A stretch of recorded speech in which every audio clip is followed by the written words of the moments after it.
भी सिस्टम को highly secure बना सकती है। तो चलिए इस वीडियो को बिना किसी बकवास के स्टार्ट कर लेते हैं। सबसे पहला टूल है ये। अगर मैंने इसकी जड़ पे जाने की कोशिश किया कि जो एनटीए है, मान लीजिए उसने 1563 से ज़्यादा बच्चों को भी अगर उसने ग्रेस मार्क दिए होंगे तो ज़रूर कोई ना कोई फ़ायदे के उद्देश्य से ही दिए होंगे, कुछ उनका इंटरेस्ट हो रहा होगा। लेकिन उनको पता कैसे चला कि ये स्टूडेंट जो है ये फला नाम का स्टूडेंट है, या उन्होंने जब ग्रेस मार्किंग दी होगी तो उसको नाम, पता, मोबाइल नंबर ये तो एनटीए को पता ही होगा ना। तो मैंने क्या सोचा है कि जो कैंडिडेट है, जो एस्पिरेंट है, जो कैंडिडेट उसमें जा रहा है एग्ज़ाम को देने, उसका नाम पता ही गायब कर दो। जी हाँ, जो यूपीएससी करती है, यूपीएससी कुछ ऐसे ही करती है। वो जब कापियाँ चेक करने को देती है तो उसका नाम पता सब हटा लिया जाता है, सिर्फ रखा जाता है उसका रोल नंबर, तो यही मेरा भी कहने का तात्पर्य है कि व्हाट्सएप में जैसे इंड टू इंड इनक्रिप्शन होती है, वैसे मैंने कैंडिडेट को इनक्रिप्ट कर दिया है। मतलब कैंडिडेट को आप एक कोड की फॉर्म में बना दीजिए, उसका एक क्यूआर कोड बना दीजिए, या फिर कुछ भी जो है उसका एक कोड बना दीजिए जिसमें जो है उस कैंडिडेट के बारे में उस कोड पे कुछ भी ना लिखा हो। इसका सबसे अच्छा तरीका हो सकता है क्यूआर कोड। हर कैंडिडेट जो भी अप्लाई करता है वो डेटा जो है एनटीए को पता ही ना हो, मतलब वो एक डेटाबेस में जाए, ऑटोमेटिकली स्टोर हो जाए। कैंडिडेट जैसे रजिस्ट्रेशन करे वो अपना नाम, डिटेल्स, पता सब डालेगा, उस डेटाबेस सर्वर में वो डेटा रहेगा कि किस कैंडिडेट ने जो है ये फॉर्म को भरा है। उस सर्वर को पता रहेगा कि क्या नाम आया है, क्या पता आया, क्या मोबाइल नंबर आया है। लेकिन जो क्यूआर कोड है वो जब बनेगा वो कैंडिडेट को मिलेगा, ये एजेंसी को भी पता नहीं होगा कि किस व्यक्ति ने रजिस्टर किया है। ये आप इस तरीके से सर्वर का आउटलुक बनाइए कि एकदम बेहतरीन तरीके से जो है फिल्टर करके से सर्वर ऑटोमेटिक रिस्पांस को एक्सेप्ट करे, यानी कि जितना भी जो कैंडिडेट का जो रजिस्ट्रेशन है वो ऑटोमेटिक रजिस्ट्रेशन हो जाए उसका, और जो है कैंडिडेट को एक क्यूआर कोड मिल जाए, जिस क्यूआर कोड को वो परीक्षा केंद्र में लेकर जाएगा, उसको स्कैन किया जाएगा, उस क्यूआर कोड से उसका आधार कार्ड लिंक होगा, उसका रेटिना से या फिर थंब से उसका जो है बायोमेट्रिक ऑथेंटिकेशन हो जाएगा, जिससे ये मैच हो जाएगा कि वो कैंडिडेट वही कैंडिडेट है जिसने फॉर्म फिल किया था। और जो कैंडिडेट वाकई में एक्चुअल में नहीं आया है, या जिसका क्यूआर कोड बन चुका है लेकिन वो परीक्षा देने नहीं आया, या उसका बायोमेट्रिक और जो क्यूआर कोड है वो लिंक नहीं हुआ, यानी कि वो फर्जी जो है किसी कैंडिडेट ने अपना जो है अप्लाई किया था। यानी कितनी बड़ी समस्या का समाधान मैंने दे दिया, कितना बड़ा समाधान है ये कि कैंडिडेट को ही इनक्रिप्ट कर दो। कैंडिडेट को बस एक क्यूआर कोड पकड़ा दो, उसका नाम, पता, मोबाइल नंबर ये खुद एजेंसी को भी पता नहीं होगा। आपको पता करके क्या करना है? ग्रेस मार्क बढ़ाना है, आपको पैसे लेकर के काम करना है, तो इसीलिए तो आपको चाहिए ना नाम पता। मैं नाम पता ही देने को मना कर देता हूँ।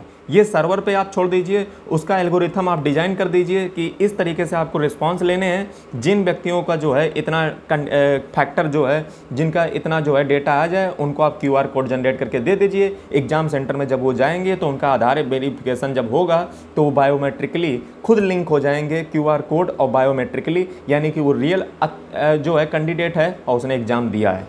कितना बड़ा, मतलब सबसे बड़ा ये जो है टूल है जिससे आधी समस्या यहीं पे ख़त्म हो गई, क्योंकि ना रहेगा बांस और ना बजेगी बांसुरी। यानी कि जो टेस्टिंग एजेंसी है उसको पता ही नहीं रहेगा कि किस कैंडिडेट का, क्योंकि डेटा उसे खुद नहीं पता है कि किस कैंडिडेट का रजिस्ट्रेशन आया, किस कैंडिडेट का क्या आया, क्या नहीं आया है। ये सब जो है इनक्रिप्टेड रहेगा, यानी कि खुद जो है कोई अधिकारी भी जो है इसमें छेड़छाड़, इंटरफियर नहीं कर सकता है। ये सब प्रोसेस एक टेक्निकली, एक एल्गोरिथम, एक स्मार्ट कॉन्ट्रैक्ट के द्वारा होगा। स्मार्ट कॉन्ट्रैक्ट क्या होते हैं? तो जो एक्सपर्टीज रखते हैं टेक्नोलॉजी की फील्ड में वो बहुत अच्छे से जानते होंगे कि स्मार्ट कॉन्ट्रैक्ट्स ब्लॉकचेन पर रन करते हैं। अब आप कहोगे सर ये इंटरनेट होता है, ये ब्लॉकचेन क्या होती है? तो ब्लॉकचेन एक नई टेक्नोलॉजी है। ब्लॉकचेन का मतलब होता है डिस्ट्रीब्यूटेड इम्यूटेबल लेजर टेक्नोलॉजी, यानी कि इसमें ब्लॉकचेन टेक्नोलॉजी पे अभी तक सारा डेटा क्या होता है, जितनी भी एजेंसियां होती हैं, जो टेस्टिंग एजेंसियां होती हैं, वो डेटा को कहाँ रखती हैं? इंटरनेट पे रखती हैं।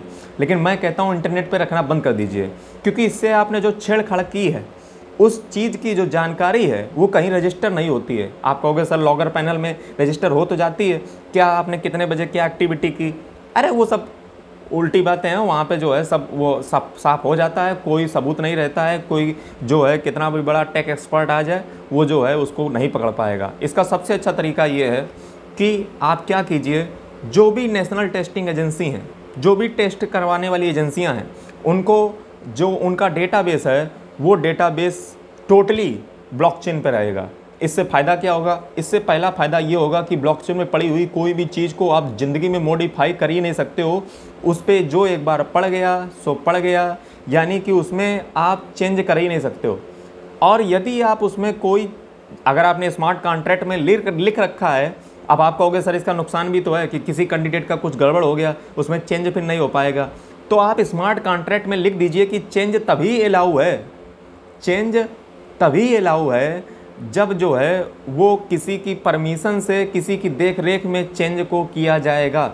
और उस चेंज में आपने क्या चेंज किया ये भी जो है रजिस्टर हो जाएगा कि आपने कितना और क्या चेंज किया, ये भी रजिस्टर हो जाएगा, वो ज़िंदगी में नहीं मिटेगा। यानी कि जब भी जांच करनी होगी आप आराम से जो है ब्लॉकचेन पे जाइए, और ये ट्रांसपेरेंट होता है, यानी कि पूरा भारत वेरीफाई कर सकता है कि आज जो है नेशनल टेस्टिंग एजेंसी ने डेटाबेस के साथ क्या छेड़छाड़ की, ये पूरा इंडिया देख सकता है।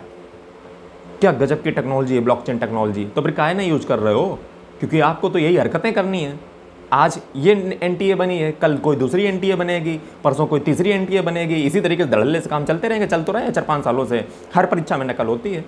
शर्म आनी चाहिए आपको।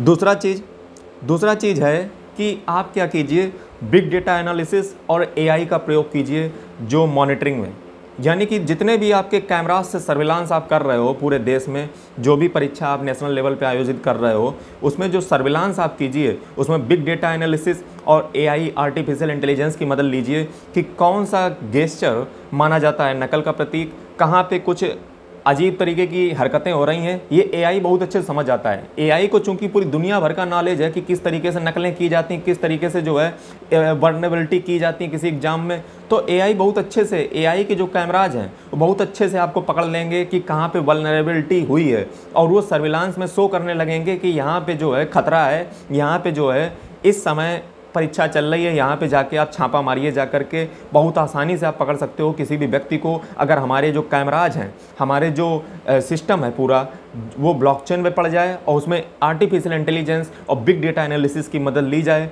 क्योंकि उनको दुनिया की बेस्ट प्रैक्टिसेस मालूम है, उन्हें दुनिया का बेस्ट तरीका पता है कि किस तरीके की वल्नरेबिलिटी, किस तरीके का संकेतक होती हैं, या उस परीक्षा केंद्र या जहाँ पे जो है कापियाँ रखी गई हैं, या यहाँ जहाँ पे पेपर्स रखे गए हैं वहाँ पे किस प्रकार का खतरा जो है पैदा हो रहा है, ये जो है एआई बहुत अच्छे से इंडिकेट कर सकती है। एआई से अच्छा सर्विलांस रखने वाला कोई है ही नहीं, ऐसा मैं मानता हूँ। बिग डेटा एनालिसिस की भी आप मदद लीजिए, और दुनिया की तमाम प्रैक्टिसेस जो दुनिया के तमाम इंस्टीट्यूट अपनाते हैं उनको लेकर के आइए आप इंडिया में। और दूसरी चीज़ सबसे बड़ी, अगला जो मैं यहाँ पे आपको रिकमेंड करने वाला हूँ, हो सकता है मुझे पता है कि मेरा ये वीडियो नहीं पहुंचेगा, लेकिन मैं जो हूँ अपनी जो रिकमेंडेशन है मैं पॉजिटिव काम करता हूँ, ताकि भविष्य ये देखेगा कि कोई समाधान पे, समस्याओं पे बात कर रहा था, किसी ने समाधान पे बात की थी और मैं उसी पे बात करता हूँ। दूसरा चीज़ ये है कि स्ट्रिक्ट लॉ बनाए जाएँ और रूल्स बनाए जाएँ। जैसे पॉस्को कोर्ट में क्या होता है, अलग तरीके से जो है फास्ट ट्रैक ट्रायल चलाए जाते हैं और उसमें तुरंत जो है सज़ा दोषी को दी जाती है। लेकिन नकल में क्या होता है, कानून तो आपने बना दिया, लेकिन कानून जो है आपने बना तो दिया, लेकिन उसका इम्प्लीमेंटेशन नहीं हो रहा। 50 साल तो जो है ट्रायल में चले जा रहे हैं। तो मैं चाहता हूँ कि उसका फास्ट ट्रैक ट्रायल चलाया जाए और बहुत जल्दी जिस भी दोषी ने जो है उसको कृत्य ये किया है उसको फटाफट सज़ा दी जाए, ताकि डिले इन जस्टिस ये बहुत ख़तरनाक होता है। तुरंत जो है सज़ा दी जाए और एक खौफ पैदा हो अपराधियों के अंदर, सख्त से सख्त जो है इसके कानून बनाए जाएं, क्योंकि ये जो है एक नेशनल जो है एक तरीके से मान सकते हो आप, रासुका उनके खिलाफ लगा सकते हो, नेशनल सिक्योरिटी एक्ट, क्योंकि देश की जो है सुरक्षा के प्रति आपने जो है हरकत की है, ये देश की उम्मीदों के प्रति आपने हरकत की है। इसकी कठिन सज़ा, इसकी एकदम कठिन से कठिन कठोर कारावास होना चाहिए और इसकी बड़ी फास्ट ट्रायल चला करके सज़ा देनी चाहिए। अगला, हर स्टेप में परीक्षा की ट्रांसपेरेंसी होनी चाहिए, अकाउंटेबिलिटी होनी चाहिए और रिड्रेसल मैकेनिज्म होना चाहिए। यानी कि जितनी भी स्टेपें आप परीक्षा में लेते हो उन सब में बारीकियों से पूरा ट्रांसपेरेंसी होना चाहिए। वो ट्रांसपेरेंसी किनकी निगरानी में होगा, तो जिले वाइज आपको जो है ये काम को डिवाइड कर देना चाहिए। एक कमेटी हर जिले वाइज बनाना चाहिए। जैसे इलेक्शन अपने देश में होता है, इलेक्शन में क्या होता है, एसडीएम, डीएम इनको चार्ज दिया जाता है, चूँकि ये पढ़े लिखे होते हैं, बहुत अच्छे से चीज़ों को संभालते हैं, लेकिन सिर्फ एसडीएम और डीएम पे मत सौंपिए। जो उस ज़िले का लीडर ऑफ अपोजिशन हो, यानी कि जो पॉलिटिकल पार्टी के विरोधी और पक्षी, यानी कि जो सत्ता पक्ष के हैं और जो विपक्ष के हैं, उन नेताओं को भी उस कमेटी में शामिल कीजिए, एसडीएम को भी शामिल कीजिए, डीएम को भी शामिल कीजिए और समाज के कुछ अच्छे लोगों को शामिल कीजिए, ताकि जो है वो कमेटी उस ज़िले में बहुत ईमानदारी पूर्ण तरीके से जो है परीक्षा को करवा सके।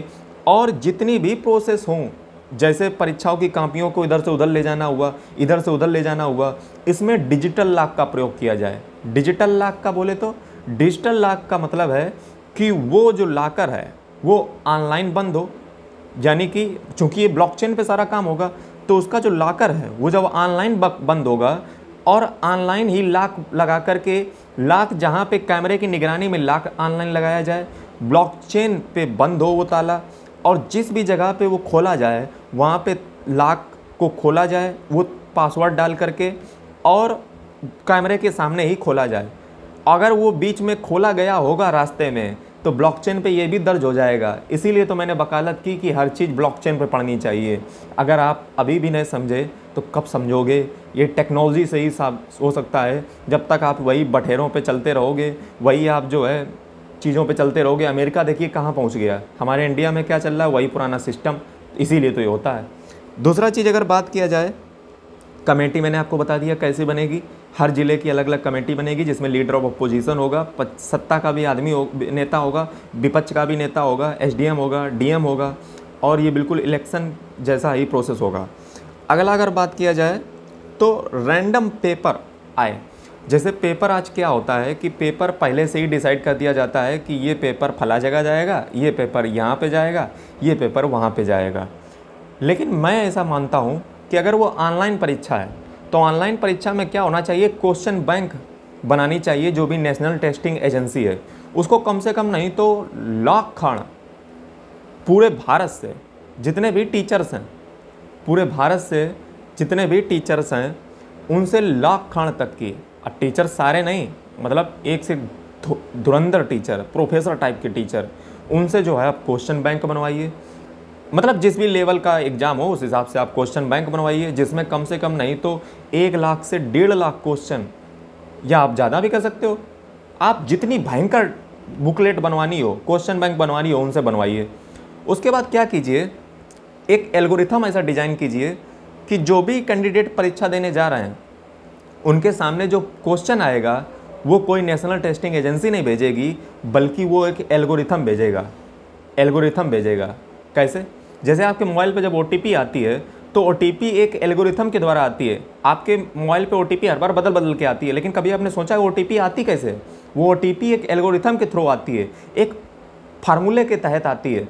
इसी तरीके से जो फार्मूला है उसका बनाया जाए कि वो रैंडमली डिवाइड हो। जैसे पाइथन में जो है रैंडमली फार्मूला लगता है कि रैंडम जो है नंबर का डिस्ट्रीब्यूशन हो जाएगा, यानी कि उन 1 लाख क्वेश्चनों में से जो समान लेवल के हैं, जो एकदम लेवल जिनका एकदम समान है, वो जो है ऑटोमेटिक रैंडमली कंप्यूटर के द्वारा, सर्वर के द्वारा डिस्ट्रीब्यूट किए जाएंगे कैंडिडेट के बीच में। उसमें आप सेट कर दीजिए कि हर कैंडिडेट के पास 100 क्वेश्चन जाएंगे, और आप इन 1 लाख या 1 करोड़ क्वेश्चन में से कोई भी 100 क्वेश्चन ला करके उसके पास पटक दीजिए। ये इसकी जानकारी नेशनल टेस्टिंग एजेंसी को भी नहीं होगी, ये एल्गोरिथम काम करेगा। तो बस इतनी सारी मेरी रिकमेंडेशन थी। उम्मीद करता हूँ वीडियो बहुत ज़्यादा टेक्निकल हो गया होगा और आप सोच रहे होंगे कि ये टेक्निकल वाला वीडियो हो गया। तो फिलहाल मेरी ऐसी जो है हर समस्या का समाधान टेक्नोलॉजी के तौर पे देखना मेरा काम है, और मैं ऐसे ही समस्याओं को सॉल्व करता हूँ।